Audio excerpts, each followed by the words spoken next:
bonjour à tous, j'espère que vous allez bien, j'espère que vous passez un bon temps des fêtes et je voudrais prendre ce temps pour vous souhaiter bonne année 2023, que Dieu puisse vous bénir abondamment et tout ça c'est en mon nom, au nom du CCH, au nom de Pasteur Laurent, au nom de tous les pasteurs, on vous souhaite une bonne année 2023, on a hâte de vous voir en retournant. Le 8 janvier, nous reprenons nos réunions en présentiel au cinéma à Saint-Jérôme.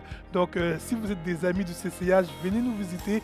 Et vous qui êtes membre du CCH, soyez là le dimanche 8 janvier. On va de retour en présentiel. Aujourd'hui, nous avons une prédication de notre pasteur Andrew, pasteur de jeunesse à l'église CCH, qui a pris le temps de se préparer pour nous partager un petit quelque chose avec nous. Donc, on va l'avoir dans quelques secondes. Et je voudrais juste, avant de lui céder la place, vous dire que nous sommes là pour vous. Oui, on va se voir en présentiel ensemble le 8 janvier, mais on est là pour vous. Vous avez des requêtes de prière, vous voulez connecter avec nous, vous avez des questions, n'hésitez pas à nous rejoindre à l'adresse courriel en bas que vous pouvez trouver. Écrivez-nous et on va prendre le temps de vous répondre aussi, de prendre le temps aussi de vous dire si vous voulez contribuer financièrement au CCH. On a des factures, on a beaucoup de choses à payer, on a des projets qu'on aimerait réaliser, on compte sur vous. Donc, écrivez-nous à l'adresse si vous voulez avoir plus d'informations ou tout simplement aller sur notre site internet. Vous allez avoir une section dons ou donner et il y a une manière de donner directement à travers de l'Internet.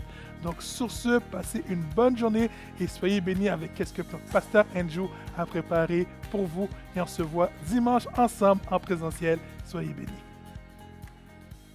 Bonne année tout le monde, j'espère que vous allez bien, j'espère que vous avez passé un bon temps des fêtes en famille, j'espère que vous avez mangé beaucoup de tourtières, que vous vous êtes reposés et que vous êtes prêts à affronter cette nouvelle année 2023 avec force et avec courage. Ah, la nouvelle année, c'est quelque chose d'intéressant. C'est toujours symbolique de tourner la page, quelque chose comme on a une page vierge qui est devant nous, puis on a l'opportunité de recommencer sur le bon pas, si on veut. En ce sens, il y a beaucoup de personnes qui prennent des nouvelles résolutions pour augmenter leur qualité de vie. Que ça vient de financièrement, physiquement ou peu importe. Toutes des nouvelles habitudes que les gens vont essayer d'adopter pour un peu augmenter leur qualité de vie. Vous allez voir dans ce temps-là, beaucoup de personnes vont s'abonner au gym. Il y a beaucoup de personnes qui vont commencer des plans financiers pour peut-être se payer un voyage éventuellement.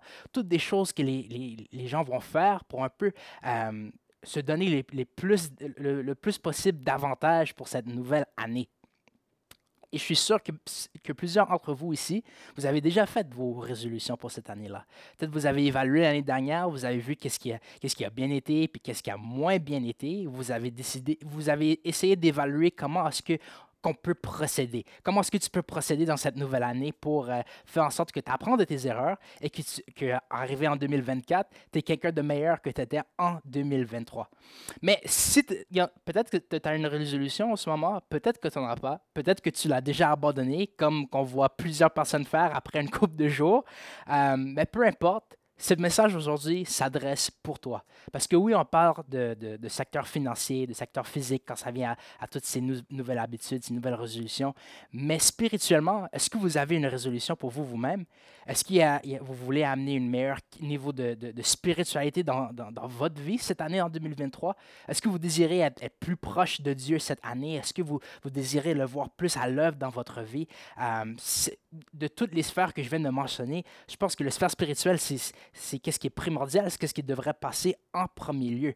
En ce sens, j'aimerais présenter aujourd'hui ma résolution pour moi personnellement, que je pense qui peut être applicable pour chaque personne qui m'écoute, chaque personne qui désire avoir une relation plus profonde avec Seigneur. Alors, je vais vous la présenter. Dans le fond, ma résolution aujourd'hui, pour 2023, c'est d'adopter un cœur qui est soumis à la volonté de Dieu. Dans le fond, c'est l'obéissance. Là, suivez-moi. Je sais que l'obéissance, c'est quand même un mot assez tabou dans notre société. Tu sais, si on regarde un peu la culture de nos jours, c'est très plus, on fait à notre tête, on fait à notre affaire, puis on se conduit de la façon que nous, on pense avec nos convictions qui est la bonne manière d'agir. Mais la Bible nous enseigne qu'on est soumis à une autre autorité. On est soumis à plusieurs autorités, que ce soit notre gouvernement ou Dieu. Il y a toujours une redevabilité qu'on devrait porter à quelqu'un. Alors, en ce sens, c'est quelque chose de quand même contre-courant, l'obéissance.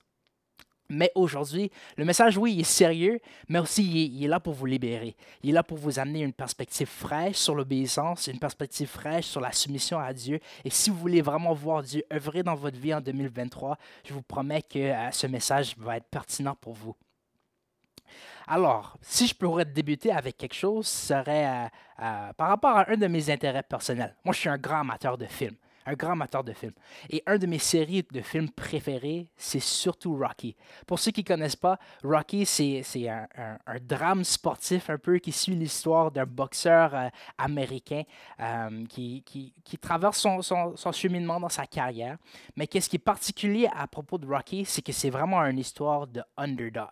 Le terme underdog, dans le fond, c'est un terme qu'on retrouve dans le domaine sportif qui s'adresse surtout lorsqu'il y a un affrontement entre deux forces, que ce soit deux équipes ou deux joueurs. Il y en a un qui a plus de chances de gagner que l'autre, un peu comme une histoire de David et Goliath.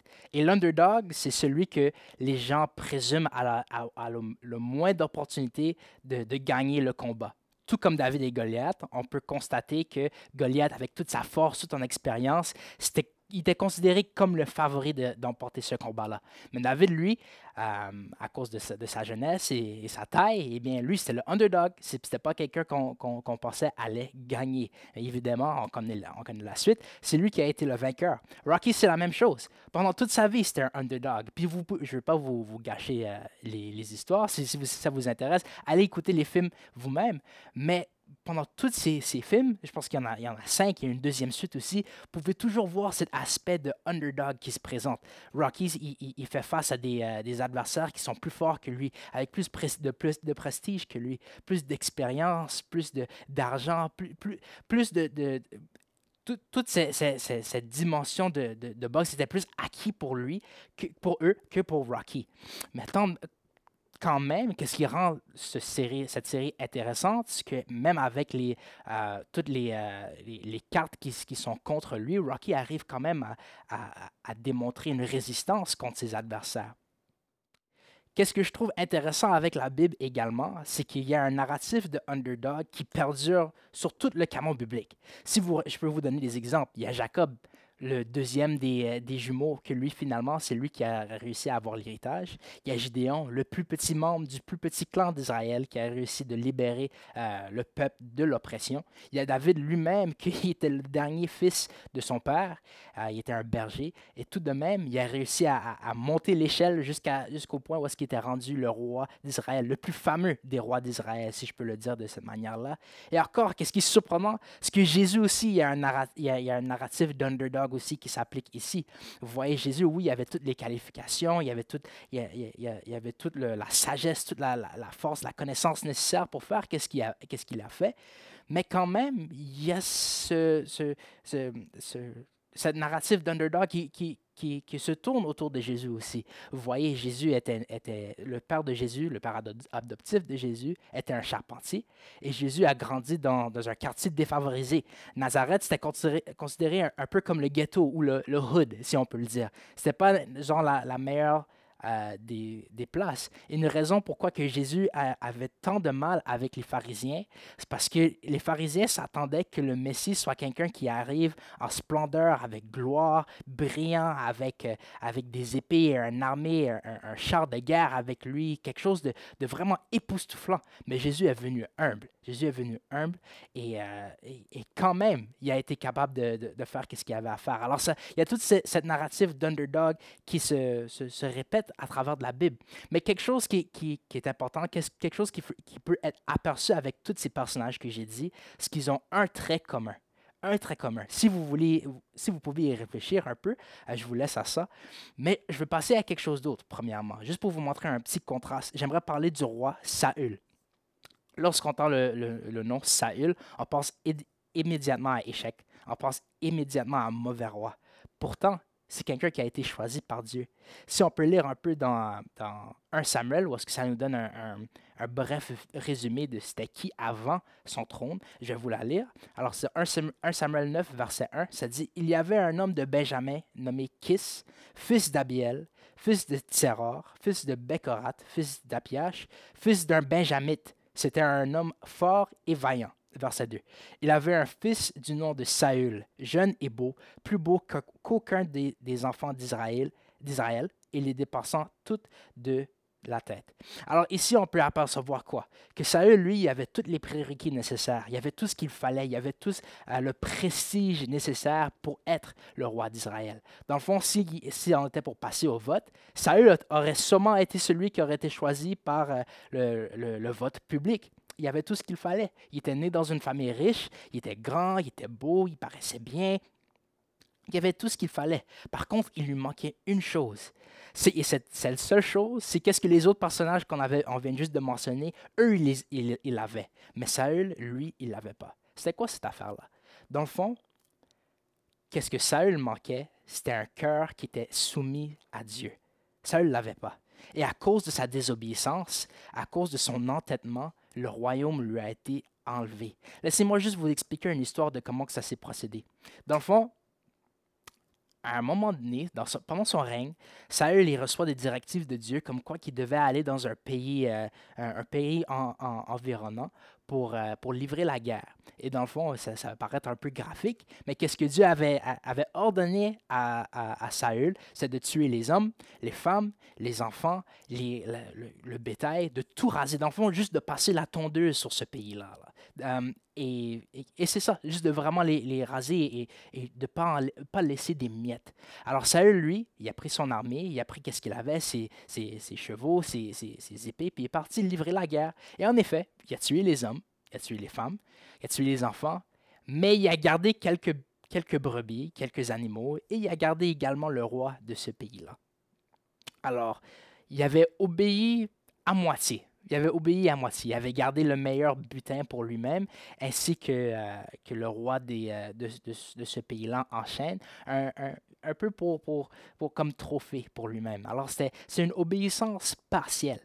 Et nous savons qu'une obéissance partielle, c'est également synonyme de désobéissance. C'est pour vous qui ont des enfants. Moi, si je peux vous juste expliquer une petite histoire. Quand mes parents me demandaient de laver ma chambre, de nettoyer ma chambre, tout ce qu'il y avait sur le plancher, je faisais juste le mettre en dessous de mon lit. Je faisais juste le mettre en dessous de mon lit. Et lorsque mon père était venu en bas pour voir si j'avais nettoyé ma chambre, la première chose qu'il faisait, c'est qu'il regardait en dessous de mon lit. Il enlevait tout, il dirait « tu recommences ». C'était une obéissance partielle que j'avais faite, une désobéissance tout de même. Et c'est la même chose qui est arrivée avec Saül. Beaucoup plus drastique, on va se le dire, mais quand même, c'est cette position de cœur qui a fait ensuite qu'il était inapte pour diriger le peuple d'Israël. Mais pourquoi est-ce que c'est important? Pourquoi est-ce que c'était autant important d'être obéissant pour Dieu?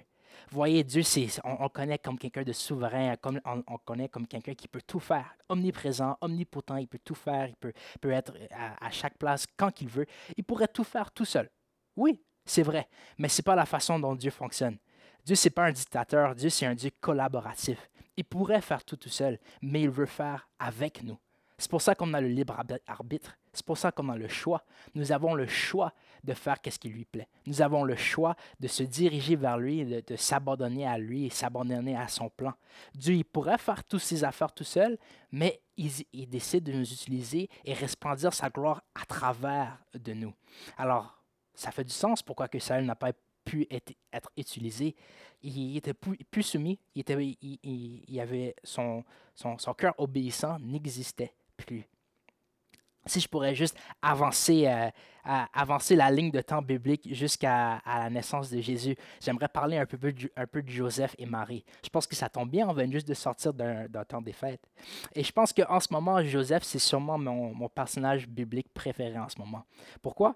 C'était quelqu'un de très ordinaire. Lui et Marie, les deux, ils étaient ordinaires. Joseph était un charpentier, Marie était une jeune femme. Ils s'étaient fiancés, ils s'enlignaient pour se marier, ils s'enlignaient pour juste conduire une vie assez humble. Tu sais, c'était pas des marchands, c'était pas des nobles, c'était juste des monsieur, madame, tout le monde, comme qu'on peut le dire. Mais quand même, ils étaient ordinaires, mais ils avaient un cœur assez extraordinaire. Vous voyez, pendant leur préparation, pendant leur quotidien, tout à coup, Marie elle reçoit une vision. Il y a un ange qui vient la surprendre et dit « Salut Marie, tu vas être enceinte et tu vas donner naissance au Messie et c'est ça qui va arriver. » Et voilà. Alors, elle, c'est sûr, elle est dans tous les états. Si on peut un peu se mettre dans ses souliers, Elle lui dit, c'est impossible que je sois enceinte. J'ai jamais été avec qui que ce soit. Là. Je suis vierge. Comment est-ce que ça se peut? Puis, mais tout de même, l'ange Gabriel lui dit qu'elle va enfanter à cause du Saint-Esprit. Dans le fond, l'enfant dans son sein va être conçu d'une manière surnaturelle. Est-ce qu'on peut juste prendre du temps pour se mettre dans la peau de Marie une seconde? C'est le temps où est-ce qu'elle se situait, le temps où est-ce qu'elle a été située est beaucoup plus différent qu'aujourd'hui. Dans ce temps-là, la fornication, c'était pas autant, c'était pas toléré comme que c'est là aujourd'hui ici.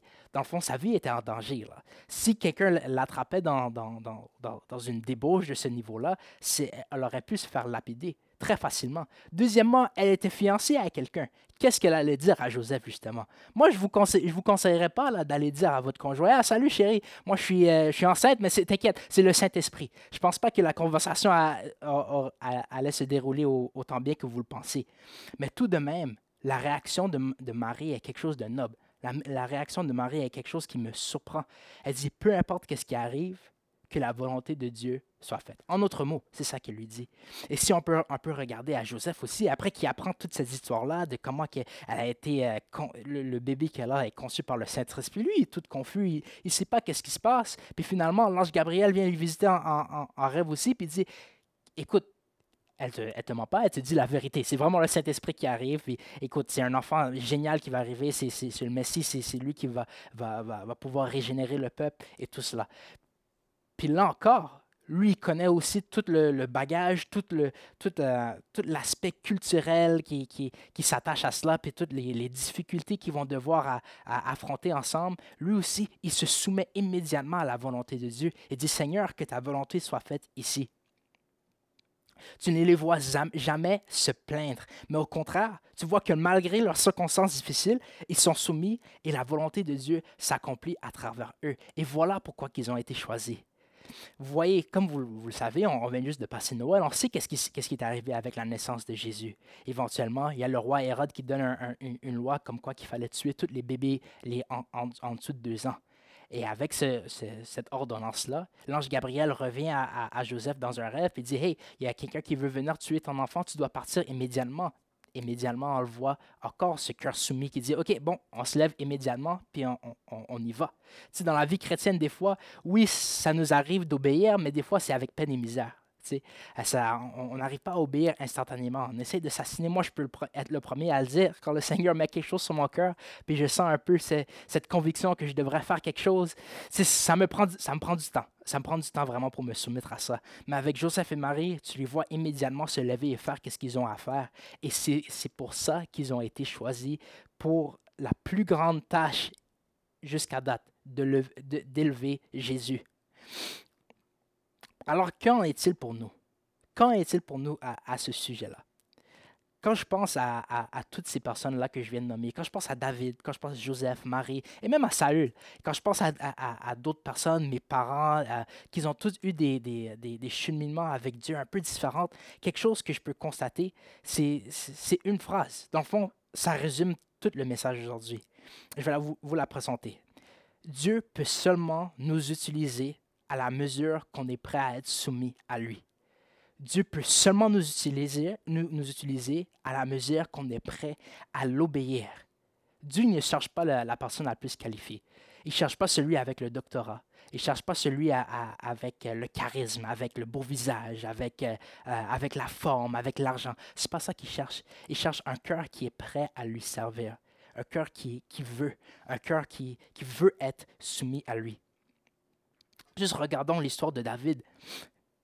Il est vraiment parti de rien au niveau le plus haut qu'il aurait pu. Puis c'est vraiment à cause de son cœur obéissant. Dieu avait vu son cœur. Dieu avait vu qu'il serait prêt à se soumettre. C'est pour ça que la Bible l'appelle l'homme après le cœur de Dieu. C'est quelqu'un qui se met en deuxième place pour Dieu, quelqu'un qui se met en deuxième place pour être utilisé, quelqu'un qui se laisse malléable entre les mains de Dieu. Si vous voulez vraiment voir Dieu vous utiliser de manière extraordinaire, de manière comme jamais vue, surtout en 2023, l'obéissance, c'est primordial. L'obéissance, c'est nécessaire pour voir ça.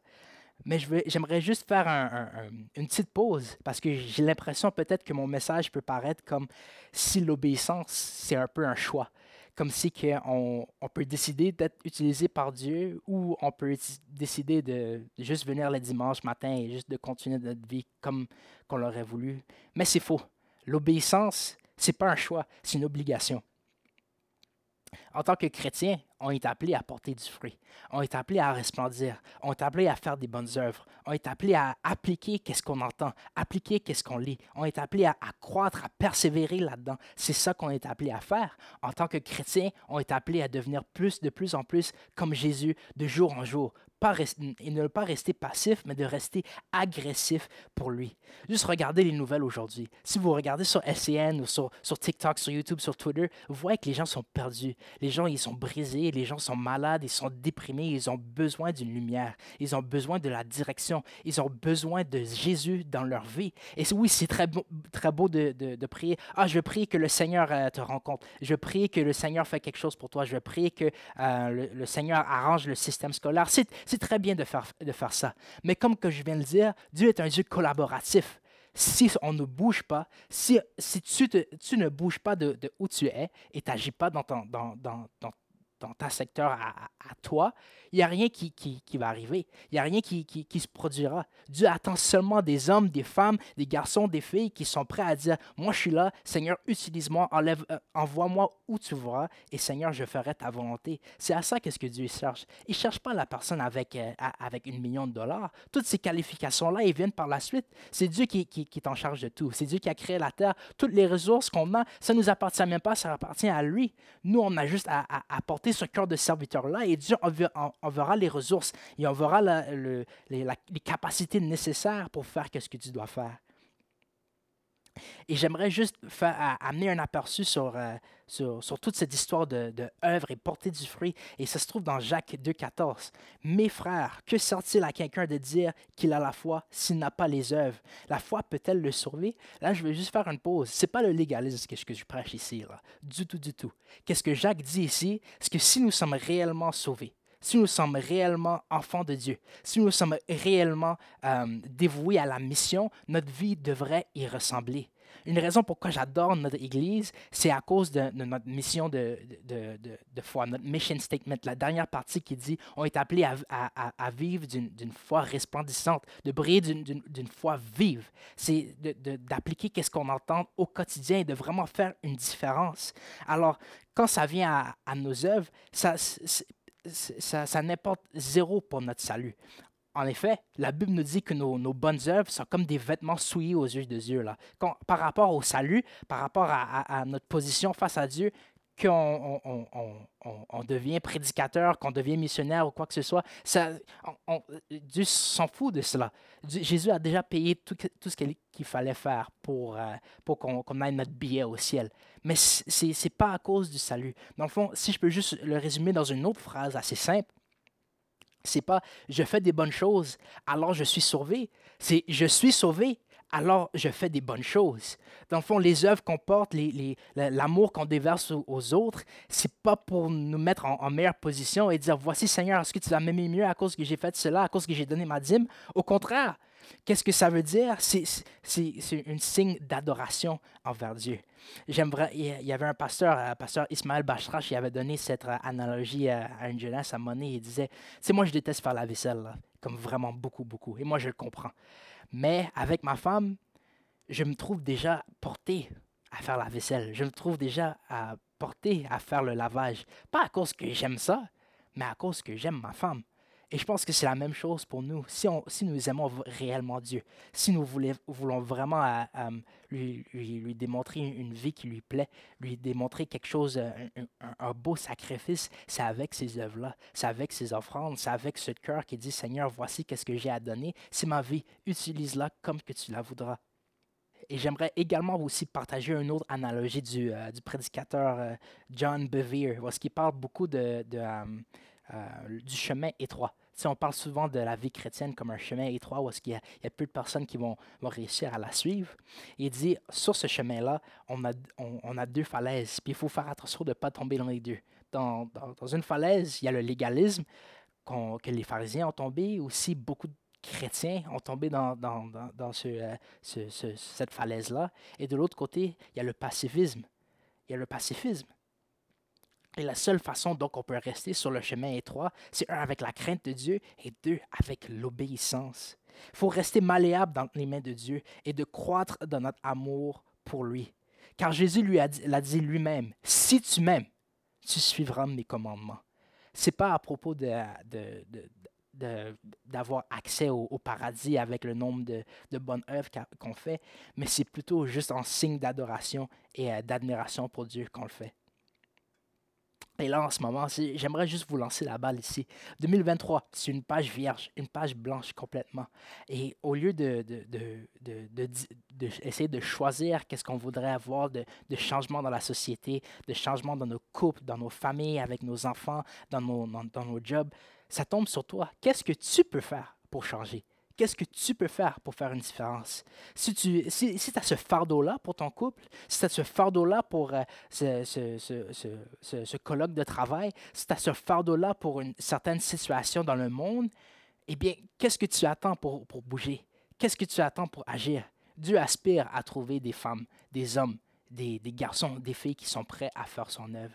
Des gens qui même s'ils n'ont pas nécessairement toutes les qualifications nécessaires, même s'ils n'ont pas une idée où commencer, ils veulent quand même le servir à travers de l'amour. Peut-être c'est toi en ce moment, tu disais, peut-être dans ma vingtaine, dans ma trentaine, j'avais plus d'énergie, j'avais plus de temps, j'ai plus de responsabilités en ce moment.